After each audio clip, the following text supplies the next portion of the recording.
får jeg takke Jekvann Arke, mange for at han har tidligere seg avgjørelsen på seg.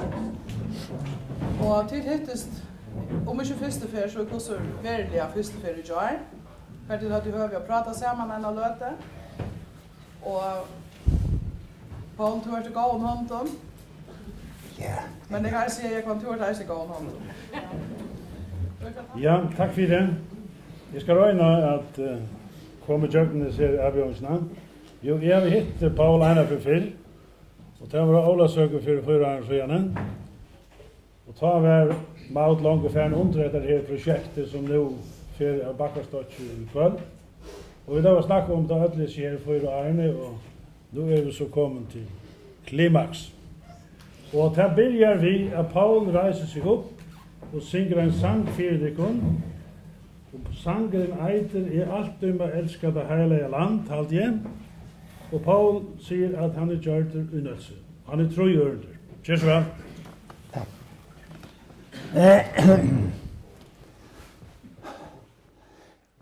Alltid må elska til hele land. Hver solen og somre av setter i brand. Vi eldre og litar hon fjallet og lojer, spekuli øyen til strandar ser smujer, og dimme så latt iver land lagt, og fjødlen i høv og tei standa av vakt, som vilt og tei var alt av folton man kvila. Elsker ter åtjar, orla og søyla. Og hver to en ferast, og i sovor og når, to aldri måst gløyma til heilaja år. Men gløym til i hjarta nun inne, heimland mot all tøyma renner og i minne.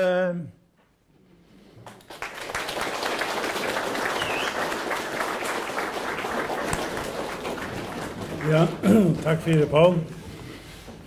Så det her. Nå har du vært her i natt, og du har opplevd til ødnarvekkere som har vært. Og mynt i at det er gamle deer under egen. Ja, det gjør det. Tror jeg det. Her som i oppvaksen, så kallet Østerhålen. Det er det smalste av øynene. Og da det var oppganger, altså prim. Og det var så løsner at det kom på seg fra estene fra og vestene fra. Og i virkeligheten da det bare på at det ringes, at det rantet rundt om huset.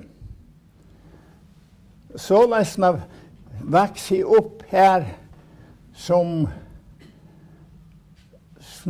smadronkreina fyr. Og så har vi nægget som vi kallar i træbryggstam. Det er bryggen som tvørter her. Og vi sier de ofte så løsner, jeg vet jeg mæler enda hissemene brunna. Ja.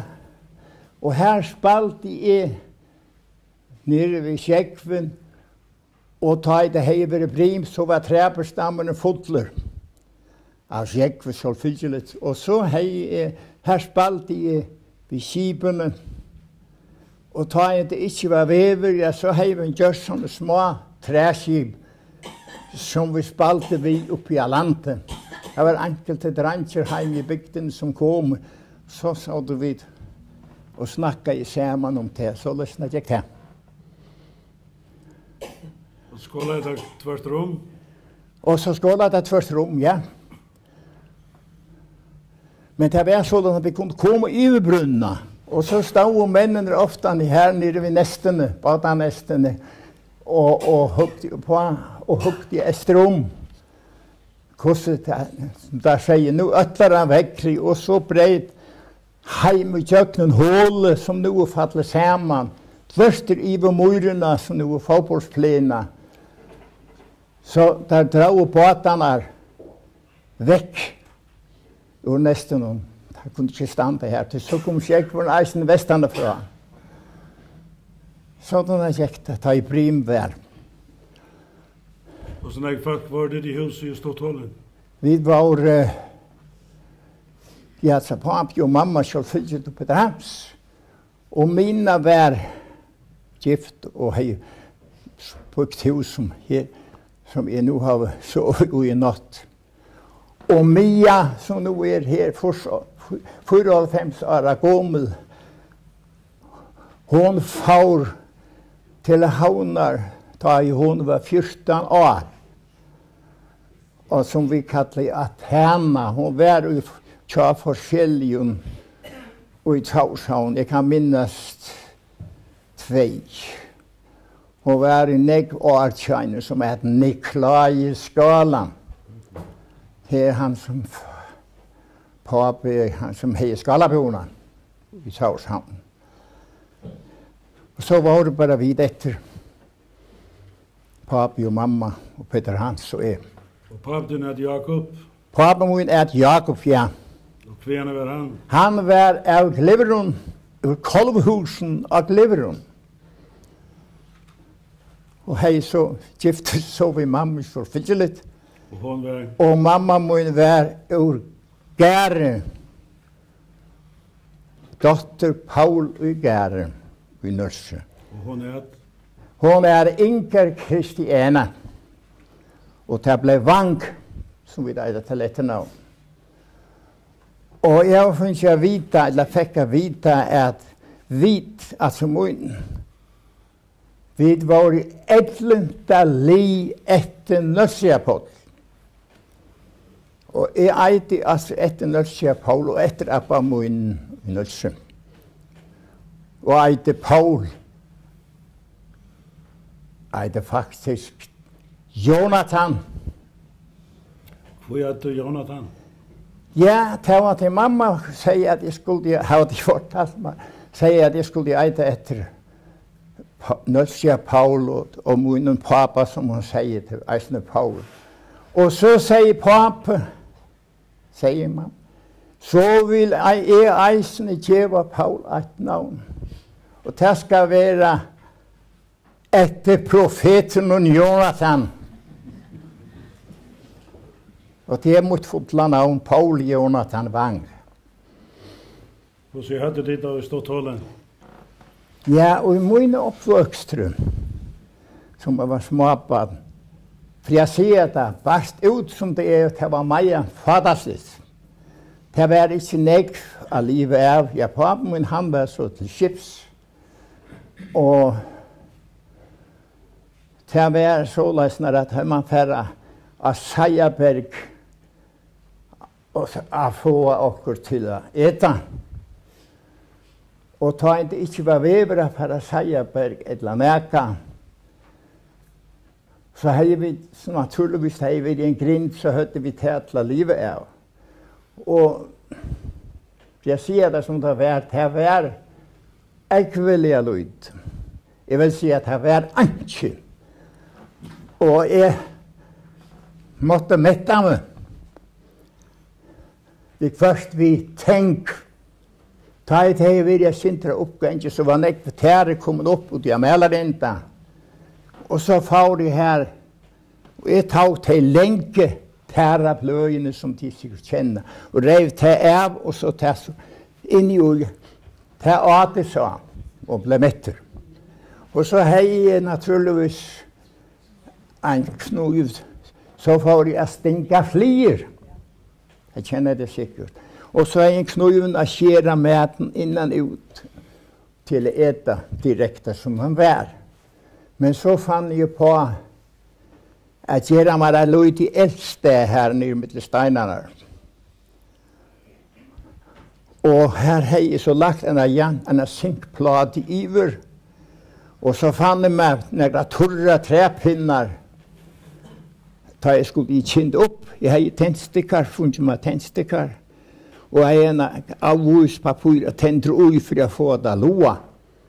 Og så leie fliene ta, og man en 60 kilo sjauret. Så staktes der, og så var mätaren leser at jeg innan ur vi knuven og ta av dem. Så lesna var det av og til. Og så var det eisende vi får jeg kastet han ut. Og så fikk man ekvann seg. Og til han ble så renset vår, og så hengte vi det opp, så fikk vi torran seg, og da hengte til resten fisk. Så hjemme så en av tog, og så kom an på akkurat så vekkere vær. Og det var ikke vever av flåt. Og jeg kan minnes, hvis jeg må fortsette. Ja, det så. Så kan jeg minnes, et år, jeg kan ikke minnes rettelig årstale, men han li av landsen ikke, jeg kjenner de her. Jeg hadde det var 14 der, eller godt og vel, 4 år. Og da burde begynte å snakke om, jeg minnes da mamma sier, ja, det vil ikke nekva kjeipa 4 til jævla. Og andre bygden i hørte i eisen snakka om det. Og så vi måtte klare oss. Og som jeg sier på den måten. Og stormeren plutselig nå begynner å regne. Men det hører vi her. Og da landsningen har lige torrer begynte å regne, så skjedde det at så gammal merke, så kunde vi søtja sora skalhøtta. Det nå begynner å lyse, så ser det, nå kommer han vesterom, og det passer inn. Så brente han av usseningen. Vi nekko vinter, og han dreier kjøtt opp av vestan. Og langlig opp av utenring. Og da i utenring begynte vi så nekkon storme, så la han aldri langri enn 8 timer, ja, kanskje 6,5 og så. Det var gammelt, det var ikke til det var. Så heldt han opp. Og så gikk natten, neste morgen var han kom opp av landring, og det var begynt å kyrre. Og da var det prøve en maver som gikk vann i Kristianstoven. Han var færen som oftast når hun klett vid travene og vite om det var noen seier inne. Og det var det, mens nå kommer han og hefter sammen vid ikke som jeg tenker det. Jeg hadde vi skulle tenke det sattene. Sattene? Ja. Ja. Og det var nekve seier, og vi fikk ødt, og det var så nekve vi var nesten morgen launer å selge. Og så om kveld kunne vi kronen å selge. Det var ikke nekve gjør i husen, Kjørgen? Jeg mener det var 6 gittlen. Jeg hadde svære til trutja seier. Ja. Det var det. Kik? Og kik kunne vi ikke hava til, det var ikke nok. Så vi selv de hodje inntil at mamma funn ut av mange som vi kalte faura oppi ut av noen øren, som ikke hadde nok til ena kik, så løtte vi ta sammen, så finner vi denne halva kik og ta mjölkina. Så det var utenmerka. Så nesten klarer vi det, så fikk jeg eisen mjölk. Eller to høyene gravimen? Ja, altså som smådrong jeg vokste opp, så var vi, jeg spalte alltid for meg sjølvan. Jeg bygde meg skip av en kassa, og man fikk husene her, og bygde det opp ordentlig, og snakket ikke om det, og farvel akkurat. Nå, og så var jeg som mamma, hun sier, hårdt junge vinter, nu så snakkar det, ja, vi er akkurat komner, og nu får jeg byta sted etter, så snakkar jeg. Nå, men så ble vi så mye eldre, at så får jeg hei i bygdena, og vi funnet sammen trutjer, og Herman, og Bjartne, for jeg fikk etter navn i Herman Jakobsen og Bjartne Jakobsen. Så vi funnet sånne sammen, gjenketurer, vi får ut i hean, og vi spalte kort om kveldene, visst. Og hvis det var godt vever om sommer, en sommerdag, så får vi ut av Kjøtnenes og svimja. Og så løsene får vi några bo og gjenke, og det var godt vever. Og så en så sier Bjartne, vi har torran seg. Jeg får teka tvergreiper. Så sier Herman, nå ja, men vi har tortspik. Og jeg halte ferdig heim, og i norrasta kjallara, og sier jeg kunne stikke. Og så færa vi ångstess å se dere kunne eta. Og vi får det ut her, ta hei en nest, ta klemmen som kalles kodlenest, jeg vet ikke om det eksisterer inn. Og her saute vi inne, og skaur i oss torran seg og spik, inntil vi var metter. Så var vi til hus. Så var han der ferdig. Det var godt å vekse opp en øl siden her. Ja, men altså, ja, jeg var godt til frist, det var det. Ja. Så ena før kommer vi til krukstøyene. Ja. Og så har vi to eisen nøkker opplevelser. Ja. Ja, krukje kommer, altså, ta vi... Jeg minnes det var i 11 år gammalt, da krukje var kommet. Vi var i frukvarter i skolan, og så sa vi at, hørte vi, en flikkmaskin. Og et øyeblikk at han åt, så vi et stort kruksskip komme når det gjør fjøren. Det var altså troppaskip. Når så kom det i gang, altså, det er ikke nekk forbi. Og englenderne sette kanalen opp for skjeljestes, for ja, dem opp for tyskerne. Og så visste det seg at der tyske flikkemaskiner kom nord i kjøkkenen, Nødsjafjør, lagt. Og da de kom inn mot i havnen i Østhavshavn, så tog de seg bant opp og kava inn i hinemennene, så englenderne kunne ikke sjauta der. Men det gikk ikke så langt, så plutselig så kom englenderne til soldatene til Løsja. Vi er i antiluftskytskanalen. Det var en stort tid som der kom bare. Og kanalen ble oppsett når jeg bakka av benen, han gikk ikke så lengt nord, han gikk vel nord om kyrkene, nord om pojkene, som vi kallet det. Her ble vi stilt opp. Og jeg kom plutselig igjen i forbindelse med englenderne, jeg på kvelden måtte kanskje vinne, spurte om vi kunne skaffe dem en egg. Ja, og jeg prøvde akkurat, og så kom jeg mer og mer inn der bo av skur. Jeg hadde det var 12, det var det 15 menn. En sersjanter og en korporaler, det var sjefene. Og jeg kom inn her ofte. Og der var det blodgyr, og jeg fikk mange måltøyene fra dem. Og så kom jeg eisende norra bakka nord til, her som tar stå vakt ved kanonene. Og jeg kan godt nevne det, en dag jeg stod her. Der snakket jeg med meg, jeg var like som en slags maskott, tjatheimen. Der satt jeg tvær oppi av kanonen selvfytlet. Høyre menn og venstre menn.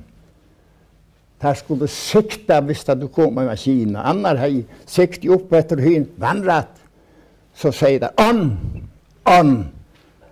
Og så stod en av her vid pendelene midt vid kanonene, og sersanteren stod som det jeg vinnen, og da der hadde jeg sikte vær, så ropte han, fire!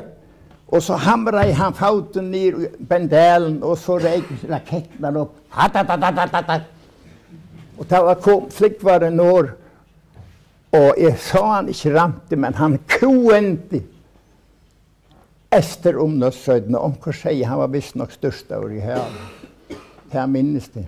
Og det gikk ikke så lenge tog, så ble det kvist. Det kom ikke så nekve tyskere maskiner. Og så ble det antri, jeg hadde ikke gjøre. Det kallet seg, eller det heter ikke man som Boy Scouts. Nå, så flyttet jeg ur Nødsen, og får i til Havnar. Jeg vet ikke så langt det var. 2 år var det kanskje. Halvdige. Og det samme menn fylte vi, altså kanonen ble oppstilt oman for navigasjonsskolen i Saushavn, oppi av hatten i her. Og da kom jeg eisen inn til Havnar, og oppa tegnet trappen her, av besøk i England, her ville gjerne at jeg skulle komme. Av og til. Og jeg svev her 1-2 meter som gikk først. Sammen ved timen i barakken. Det var utmerket, det var meget flink, fantastisk. Og så et år, så er det kommet inn til jaular. Og englenderne holdt ikke jaulaftan. Det var som i førgen, det holdt jauladan. Og så sier jeg ved mamma at det fikk du til Havnar? Ja, sier jeg sånn. Ja, for det var ikke nøds. Vi har haft skola jaulatræ, og til hver jaulaftan. Og så var det ferdig. Og jeg får så. Og jeg kom inn i jaulaftan og ettermiddag. Da var det her vi legge en tunne av øl opp, som der sier at det finnes til å bruke om jaulene. Nå. Og vi spalte ofte bingo. Nå. Og så sier sersanteren, ja, i morgen, altså på Antjes naturligvis, kommer han øverste sjeferen av Skansen, som tar nevnt i han Nøyk, og det vil si at naval-offiseren kommand, og hilser på at vi ikke har noen gledelig jul. Og så sier vi Harry Cooper, som sier senteren, hva vi mer? Det har vi i ordna. Nå, ja vel. Og der var han opp klokka 8, så kom han, og han hilser på tegnet til å snakke i vitt her. Jeg vet ikke hva det skjøtt, jeg var kjør ferden ut i Angelska. Og han kom så eisen til å må i samme sersanten, god fær og frend, og så, alt sier han. Og så får han av sted. Og så sier sersanteren, klokka 11 kjem presteren og halte jævla godstjeneste her, som er det stedet i stoven i hele, som er stoven, og avsen hver sær og autum. Og han kom så da klokka var 11, og halsa på for en ankelstand, og hei sinna jævla prædikum. Nekka kunde man forstanda. Og da han var ferdig, så sunger vi alle sammen, og kom og i faithful, og krem og to Bethlehem. Så kunne jeg bli, så var jævla dæveren forbi. Så får jeg atter til Nødskjær. Men du, etter krutset har du hittet omkring hos Nansmån? Ja. Så ble vi eldre og eldre. Nega skulle jeg ha gjøre, og jeg ville gjerne fara ut og sykla. Kjip, det var deiligt.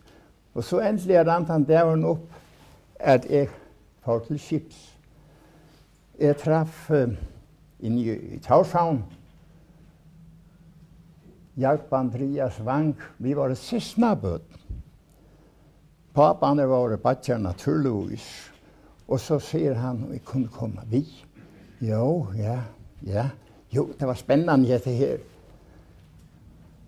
Og jeg får så at det nødskjer og sier vi mamma, ja, pappa er ikke, nei, pappa er ikke ta. Det er han ikke.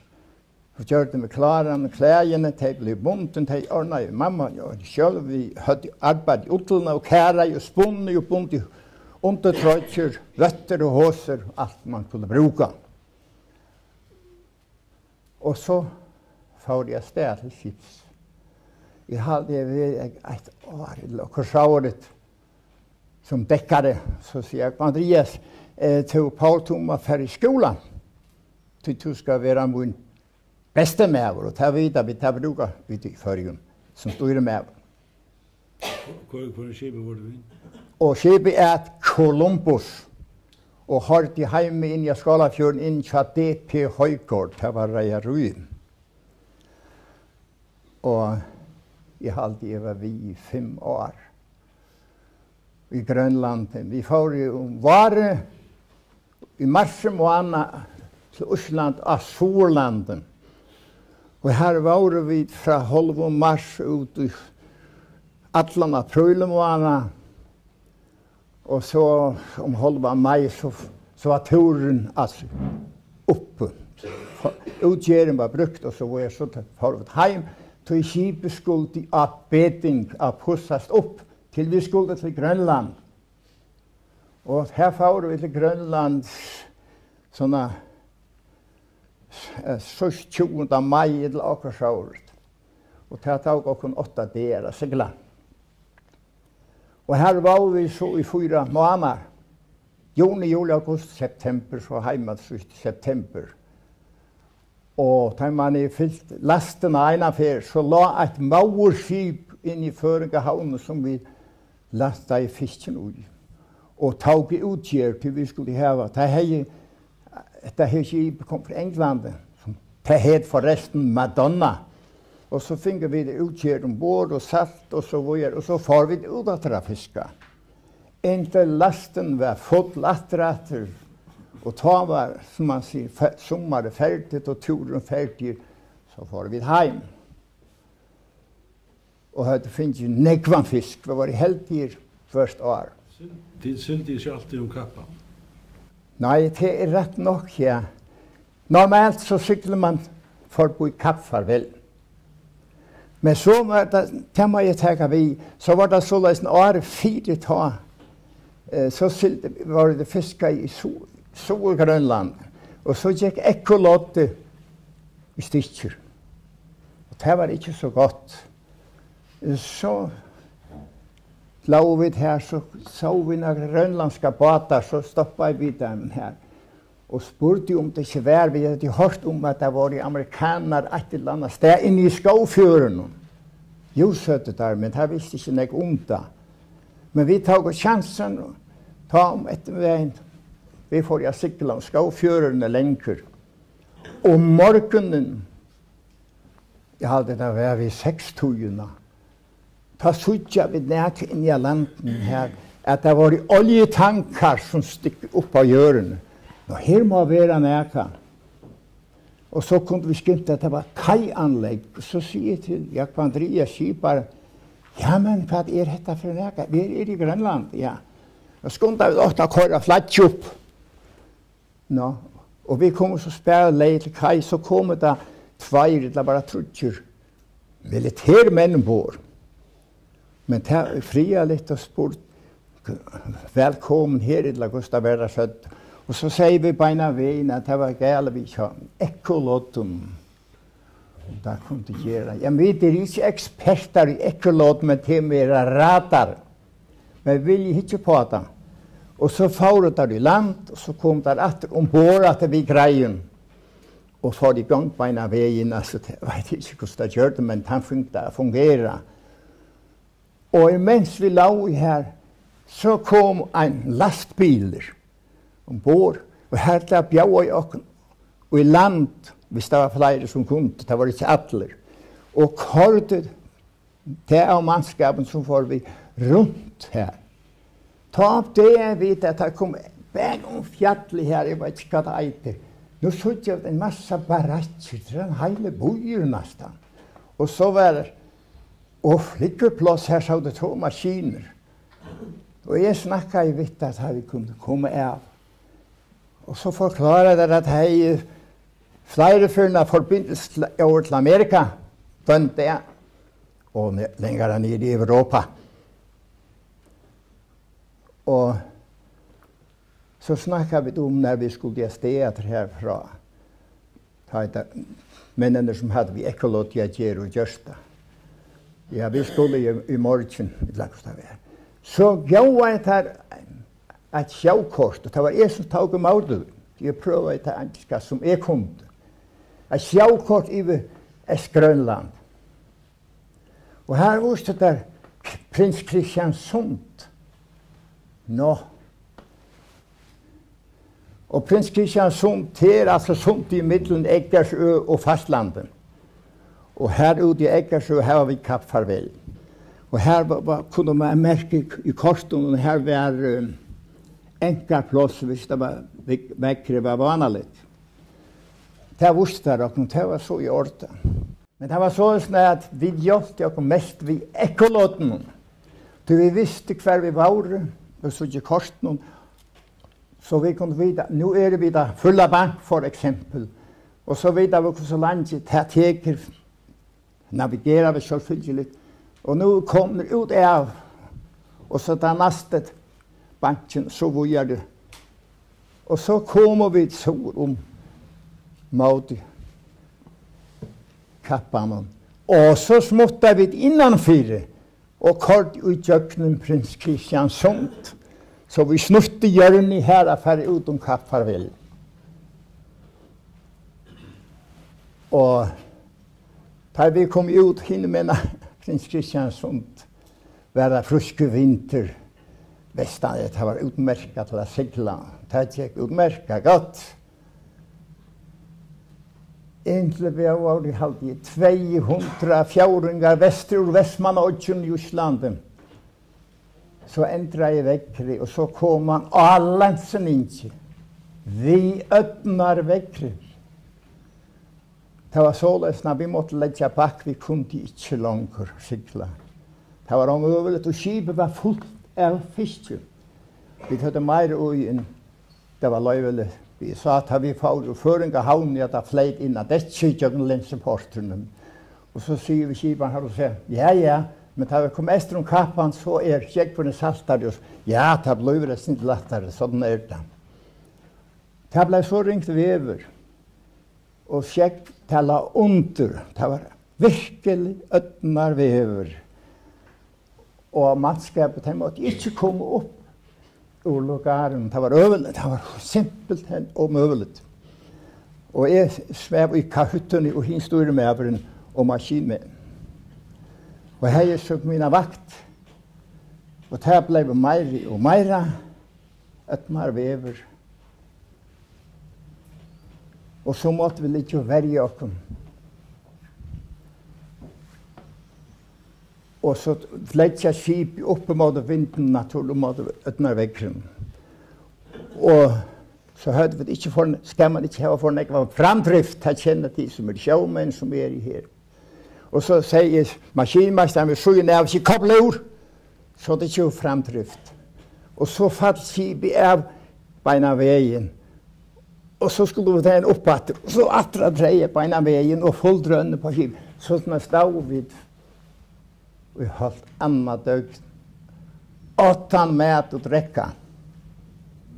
Vi kunne ikke fære fram tala under. Og jeg får ned på hytten, og jeg 4 aften. Men jeg kom omkant til kotjen, jeg satt i oljefrakkan, for jeg taket det hele vi, og durvei, som man sier. Så kom man ned og sier, nå, for ja, og vekk er det samme. Og så kom skiparen upp, han uppvikt först och sig och skånget där ju till så läs. Jag vill kunna inte bli via lite här. Ja, men kan väl göra. Nu kunde jag säga att vi antingen vi var sista på där skiparen hur första året så fyllligt. Ja, men så får han ner att kutten i hade han för hit kortet. Han säger vi med affärer segla åter mot Ryssland. Ja väl. Så vet jag att så skulle segla ta han undan. Ja, och det var en farlig segling och sauren förfärlig väckre som det här. Men det gör vi så. Och så kom han upp så säger jag, ja, men jag ska själv ta han undan. Och så stände to och hette hatta vi större svinta i här. Så kan du sucha att det kommer en tegers upp en hävalta av den sauren och simar fra på en vägen. Arnan bryter, det är för sent. Till så kan vi begynna att dreja så späkeliga. Skulle ta han undan högre om. Självfylligt. Och det blir alltså nu. Och så fullt rönna skivorna. Det var inte tung. Vi silde nästan under alla togorna. Och så fick jag en akkurat undan vinden. Då kom det så attan ifrån att hon stod halt av hötten. Och jag tänkte om mig själv. Så begynte jag. Rauer tjeterna. Jag var bensin för någon för att slitten. Att här jag var förfärdeligt. Och så lösna sa du en 2 timmar. Men så var silde vi så läs. Och så hej jag funnit. Så var det fru vaktlemun. Det var friare. Det var inte ankra av manskaperna kom upp. Så säger jag, så färg jag lägger mig i kotcherna. Ja. Säger vi hin, store man. Ja. Och du ska inte låta mig sova fruvakna ut 6 timmar. Vi måste trycka 6 timmar så uppåt. Vi drev det hårt för att se det så läs. Men världsmiddla. Skipet är att purra mig ut på en 2 timmar. Till det bättre så kan man komma upp och så lägga sig åter. Sådan är system. Ja. Och det gjorde han så. Och så vakte jag mig. Så sitter jag omtalig förnemmelse av skipen nu. Ja. Nu är vintern dreja. Nu har han kommit västan efter åter. Och det blev ganska roligt. Något här var det dejligt. Så får jag upp på däck. Och då hade jag fått fram. Att få mig att äta. Och så blev det bättre och bättre väckri efterhand när västan efter. Och så säger det här som hade utkickt av skiftet självfylligt. Så jag det näka, nej. Vi skulle efterhand för att sucha av fyrkött. Och det må gärna vara mycket fyrer. Efter bestickaren. Och så gick jag fram och spyrjade. Nu är det stått så högt naturligtvis som jag löt. Ja, nu är det klint här. Ja, men att det är det fyr. Det är helt säkert det fyr, ja. Och det är naturligtvis mycket fyr. Och vi kommer närmare. Jo, det är så med mycket. Det var lyckas som en slags latte. Ja. Ja, nu är det att vi följer. Och så blev det just om dagen här. Och så kommer vi in.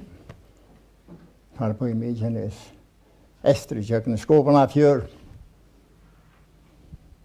Norrköken, Nötsja fjör. Och Innaskala fjör.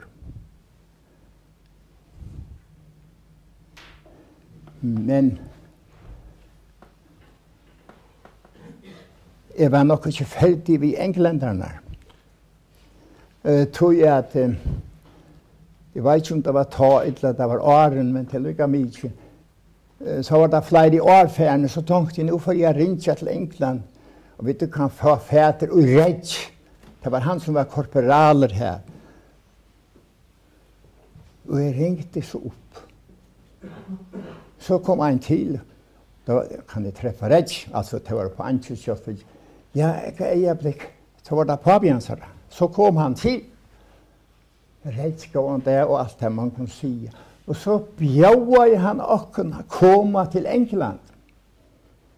Jag vet inte om det var det här sommar eller sommar efter. Og det sakka vi 4. Og så rant han dæveren opp av vi fauret, Lesbjerg, og så til Harris. Og så kom han, det var noen sommerkjølsfylte, så kom han ved Torkjønnen og hentet jo. Og så får vi tannveien og kortet opp til Waterloo stasjon. Her stod vi der av, og så tok vi ned i trappene her, og her stod en busstasjon. Her tok vi den buss. Og så kortet her til boet, det heter i Farnham. Det ligger jo i Toyanten som Surrey. Og her kom vi så og var vel til konan sa det bare heim og tog motråken her. Eileen het hun, ja. Og så var vi her og alt det gikk som det skulden. Og nabik vi kjøtt ham til var en pensjoner av postmeister. Og det var næppa, det kom inn til for en annan. Nå. Og så sier vi skulle fære en tur til dronningens sommerresidens. Jeg mener, flåten. Ja. Og i morgen, som man sier ta.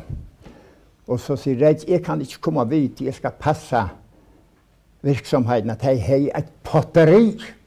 Det sier det her som gjør disse her leirkrukkene, store og små og så videre. Men så får vi jeg og kona, Signa. Og så skulle vi klare oss selv, og så kommer kona vi penger. Så sier jeg, vi har penger. Ja, nei, jeg skulle ha penger fra mer. Ja vel, ja, nå. Og vi kom så turen og var her, men vi kom ikke komme inn, og residensen var under renovering. Ja. Så så vi rundt her, inntil jeg var ferdig, så får vi til Bergeratter. Og så gikk dæver, man sier dæver at han det. Og så sier vi skulle fære i byen, en pub. Jo, sier vi med konen, og så sier vi Redd. Ja, jo. Og så bjauer vi nabekvann. Vi eisene. Hvis du fart hei vi, det kunne vi aldri få av deg. Og jeg sier det så vidt, det var fantastisk at du fikk seg å komme vi.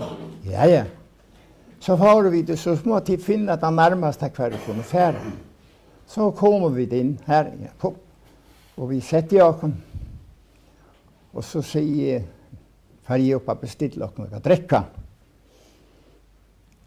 Det 4 mer som vi kan minnes, da vi bestilte dobbeltkinn. Fløt. Nå. Og da sier han at da skal vi nok bedre på plass, ja. Og så sier jeg hva det kostet. Jeg sier, det har vi betalt. Nei, sier Redd. Og George at nabyggen finner. Nei, du skal ikke betale det. Her i England det sånn at gjestene skulle ikke betale til å gjøre vidt. Så gjør man tar pengene tilbake. Ja, det var helt forunderligt. Nå, men det var så det, og så morgenvekten har jeg gått kvølt, og så var jeg. Nå, det var kom at han det. Og så en dag så sier de, nei, det så godt vever, at nå halte jeg vidt færre en tur køyre opp til Uncle Monty. Uncle Monty. Ja, nå, det Feldmarskal Montgomery. Ja, det blir spennende. Han skal nok sitte ute av banken og det her som får unna veggen til gjøre. Sikkert.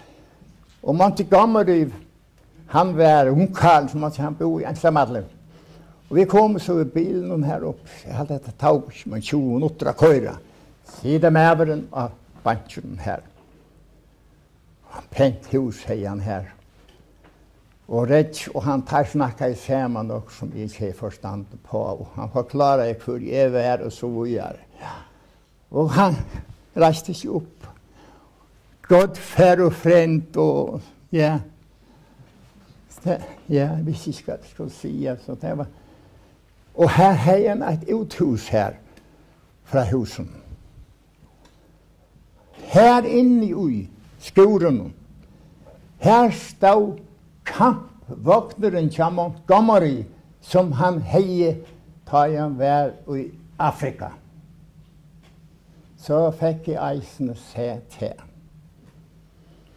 Og han var 41 år gammel.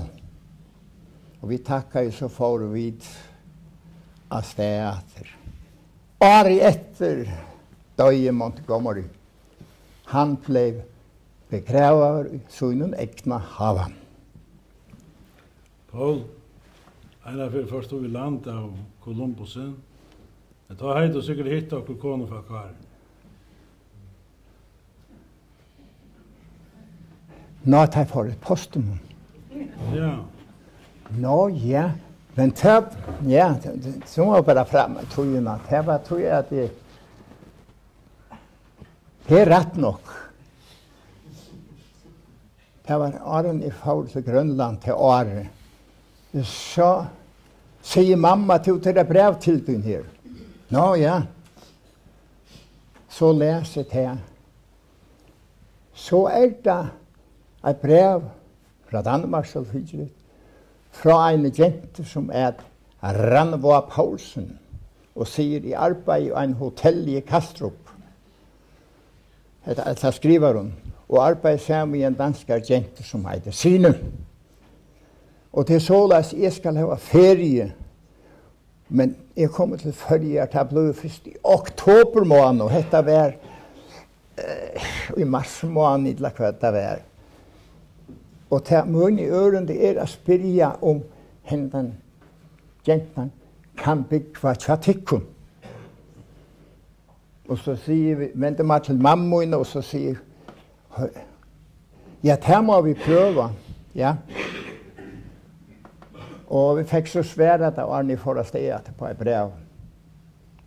Og så får du til Grønland, naturligvis. Man bor jo bare parst ombord, man kom bare hjem og til feres. Nå, vi begynte så å fiske, og hadde funnet de første lastene, så var det innenføring av havnene av Landau, og i Madonna, Mauerskipet. Og så sier skiperen vi kan stå her i land, og jeg vil gå av nøren, nei, hva er han heter? Kontrolløren. Kontrolløren, ja. Han heier telegrafstøyene. Her kunne man få posten. Det kom ikke så tøyt poster her.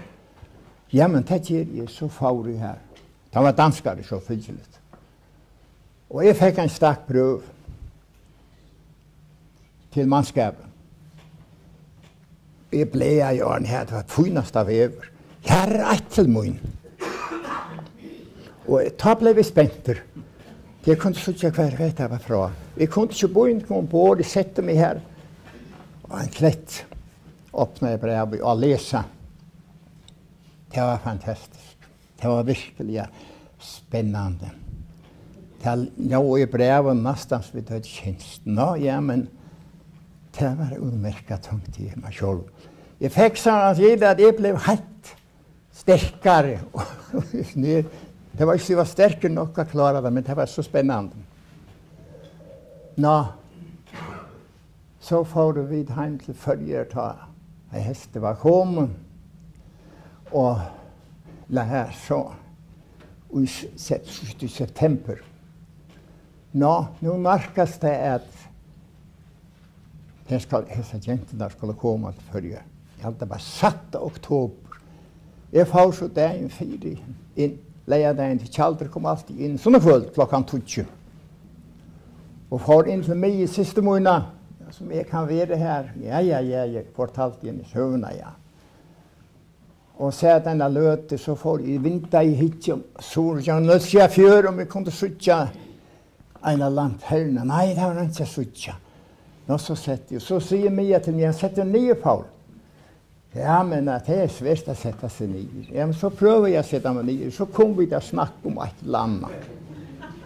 Ja, og så sier jeg, nei, nå kan jeg ikke, nå må jeg fara hit, vet du, nå klokken så mye deg.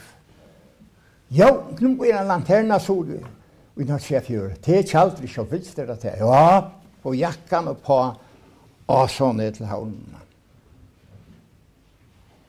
Og jeg kom om man i går tog. Kjaldre lei spekelja til, selvfylgjeligt. Så det gjør vi en staurare ferge. Det var det gamla kjaldre, ja. Og nei, det var det nødja kjaldre. Så ikke tver kvinner stande her etter det. Nå, ja, men det kan være hver som helst. Så tenkte jeg meg selv, man det ikke være det her. Jeg halte nesten hatt det Ranneboa som stender her. Og vi så jo ned stender en flott slang. Det måtte en dag nå. Det er vel mer og mer spennende for meg. Ja, altså rettelige. Så begynner det her gjengen mot landgjengen som det skulle. Og så måtte jeg ta herfra og iver til landgjengen. Og så kom det her nere landgjengen. Og den gamle her opp der. Og så kom det nere kajene. Og så var det hans. Tog i hånden og fest av henne til danske. Tog i hånden og velkommen til Færøen og velkommen til Torshavn. Og med det samme kan jeg si, det er håndtrykket, det er helt utrykk år. Og så får vi til opp til Mio her i natta. Vi hadde vært nødskjær om torsdagen. Ja, det er helt utrykk år. Vi har diamantbryttel. Og så skjedde det at nå for godt 2 år siden så ble en kone sjuk, den klassiske som jeg sier, cancer eller kreft. Jeg hadde det også greffet. Jeg brukte de andre årene, så nå arbeider jeg selv i 38 år av hospitalen i Glostrup. Så det har jeg haft alle sykdommer, om som man sier, gjør mine henter til jeg var ansatt som laboratoriebetjent. Og jeg var 44.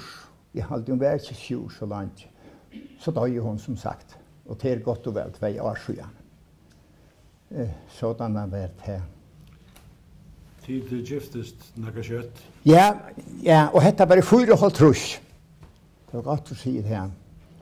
Og så var vi her av jaulen. Og helt i jaul. Og så avtaler vi at vi skulle gifte oss. 8. januar i 1905. Da ble vi gift. Dette var 4,5 trus, så det var ikke lenge tog. Så ble vi gift, og så får vi atter til førje. Og ja, hva skulle jeg gjøre?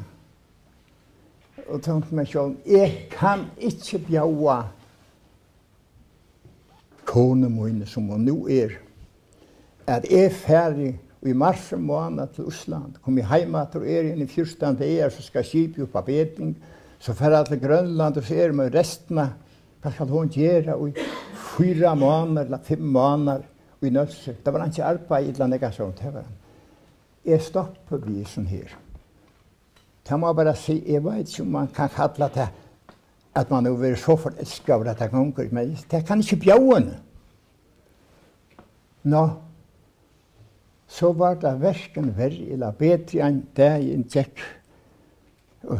Jeg kan inn i havn til hver dag vær. Så møtte jeg en mann som Andreas Norsø. Han fylte vi Reiakrosset, doktorabaden. Og han sier, jeg kjente han på en måte, jeg vet ikke hvor. Jeg hadde en vær i omkring her, og så skulle de ombord og hitja. Det var som skip, det var så spennende. Så sier han kunne ikke makta det langt nå. Han var sjuker, om jeg kunne avløse. Ja, jo, takk han. Og det var kjøtt, jeg kom ombord, og det ordnet vi inspektøren.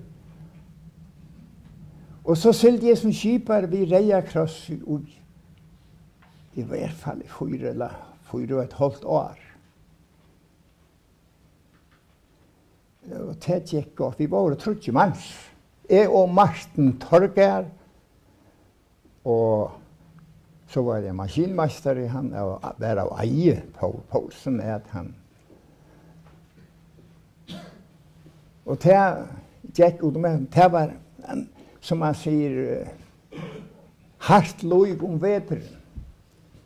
Det kjenner jeg ikke som veteren er.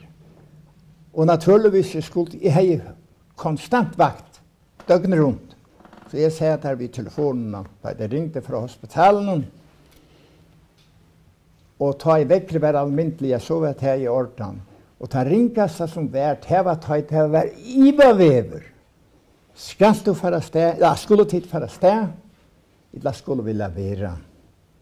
Men ta det var så ringt at det var helt utelukket og omøvelig, så får du donka seg og sier at vi kunne ikke forsvære fara sted. Men vi ville heller fære og vente atter. Og sann er det sia, som vi kan minnes vente, vi kom tverrferenar atter. Om sommaren var det deilig å sigla. Og det var Nøsskjær, Kotlafjør, Tofter, Skåpun, Sandi, Mivvai, og det var der vært. Tjorda til en timer, 2 timer, jeg tror at føråret det var langkrig, og så var det sånn at gikk da. Og jeg synes ikke man fikk noe løn, og så sier jeg nei, jeg hadde si opp, og hadde vi færre ned til Danmark, så man finner noe arbeid. Det er under forhold. Det har vi opp det kortet 20 år her. Ja, men mer damer vel her, ja, men det gjør vi så. Og vi ringte så nye til foreldrene og sier sånn, ja, så kunne det være ikke time inntil fint å ha byggvåg. Og vi reiste ja til dronning Alexandrine, det var nede her, eller kjipa være vi. Hun var reisende ravlig i sjøen. Og så kom vi ned. Så skulle jeg finne et eller annet arbeid. Og jeg tok fatt på en av veien. Det var hospital i Glåstrup, akkurat åpnet året 4.958. Og jeg får så inn her. Spurte om det var noe arbeid. Ja, sier han kvartermesteren. Jeg kunne få jobb som portør. Du kan begynne i morgen. Ja, ja. Så var det alt for ett. Så jeg var heldig. Og her var jeg så som portører i 3 år. Så fikk jeg brev fra Bonnevie i Torshavn, hospitalen, at nå stillinger ledig her. Som jeg var portører, tror jeg at nå skulle det skjede portørtjenesten i system. Nå var det funnet et nøst i hospitalet større. Og jeg visste ikke om jeg skulle si ja eller nei. Jeg tenkte ja. Jeg må heller si ja. Så skriver jeg seg ja. Men jeg forsikrer meg ved hospitalet at jeg kom i atter. Jeg råkte vi inn i 2 år. Og det kunne man virkelig ikke rettelig å gjøre. Men det ordnet vi, ble det sagt. Og det var, kom vi opp her i 33. Det var samtidig var dronning Margrethe, som var prinsesse akkurat på besøk for henne. Så så det eisen i henne. Og vi har båda jentene, vi naturligvis. Alles og Randi, som vi har her. Og alles var den eldre jenten, hun var 6 år. Og henne hadde vi plasseret i skolen, Kjannonen i Torshavn. Og den dagen at Margrethe, prinsessan, var kommet i land, inn i Kongabrunn.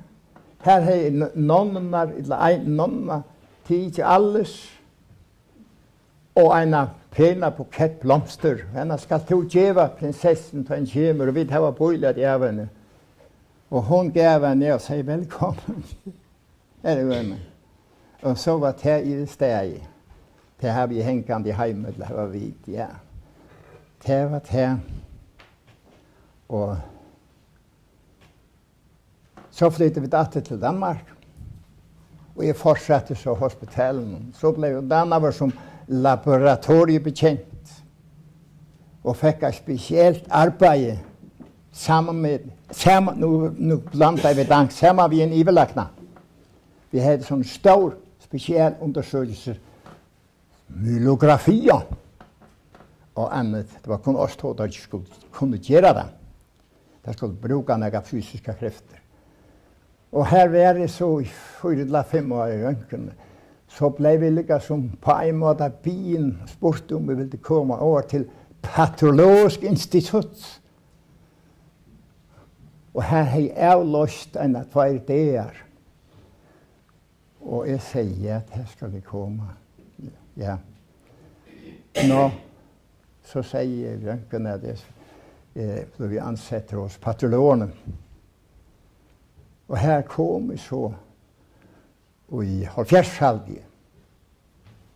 Og her var det resten av togene. Og her er et stort laboratorium. Fra første sale var det alle maskiner, alle prøver, blodprøver, vevsprøver fra hospitalen som ble innlagt, alt.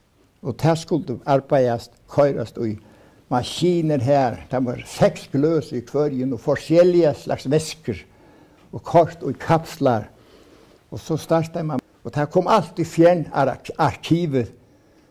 Om jeg så må si, så skulle jeg sette nøsen ut av hele som var. Det var en fantastisk taushetsplikt.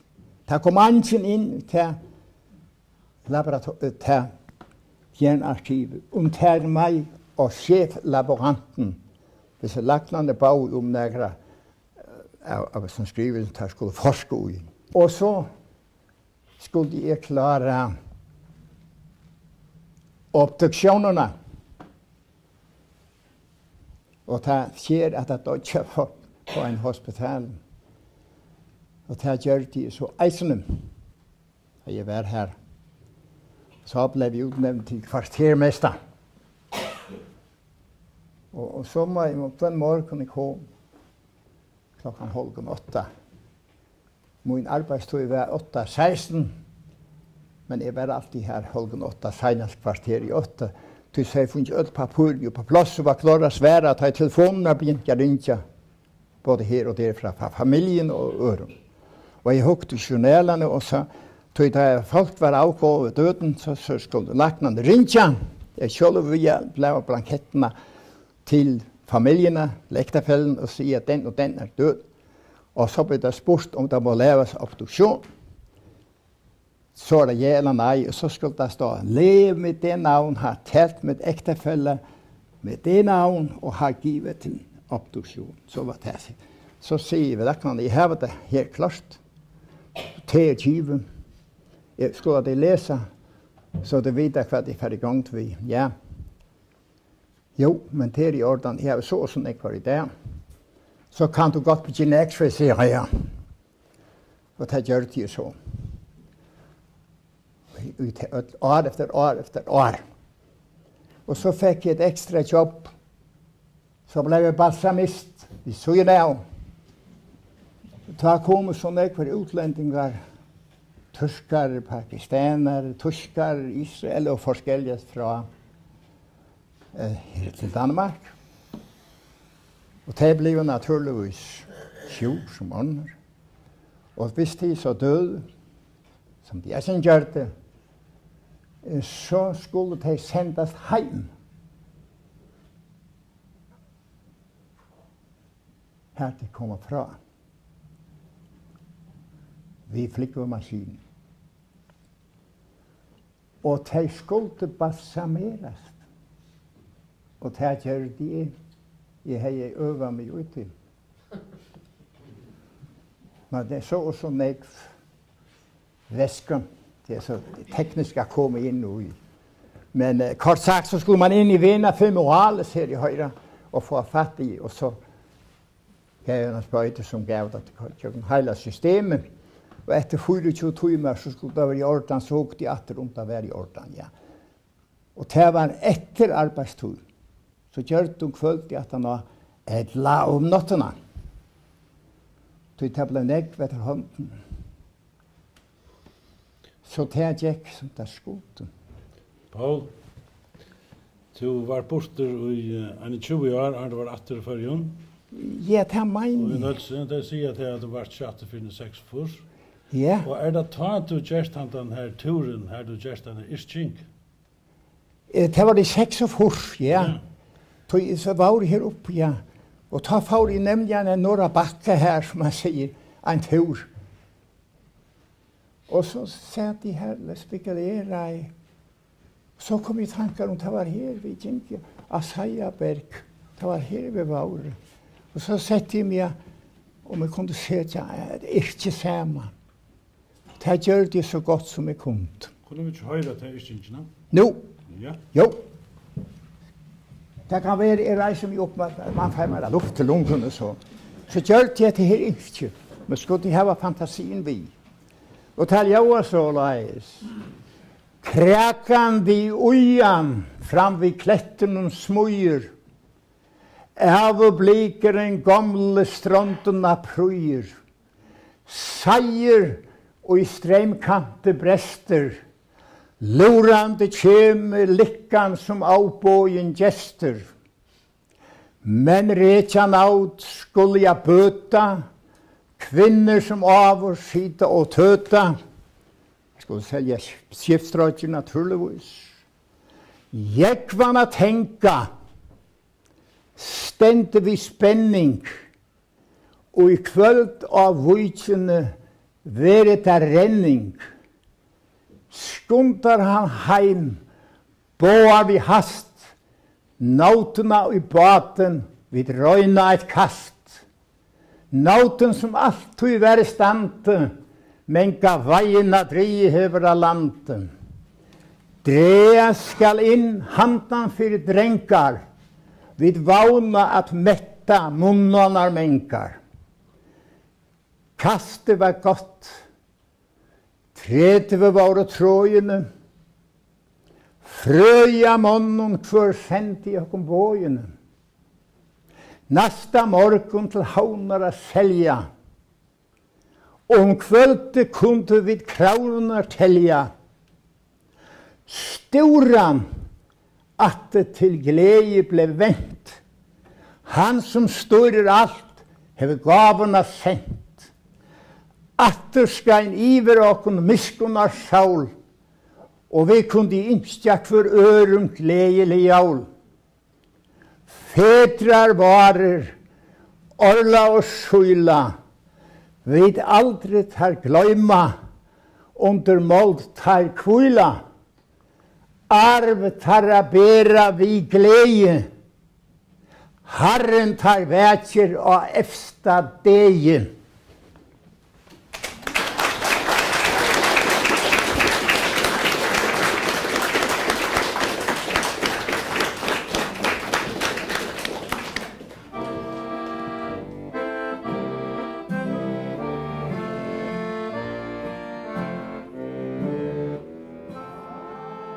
Gravlova, du som tror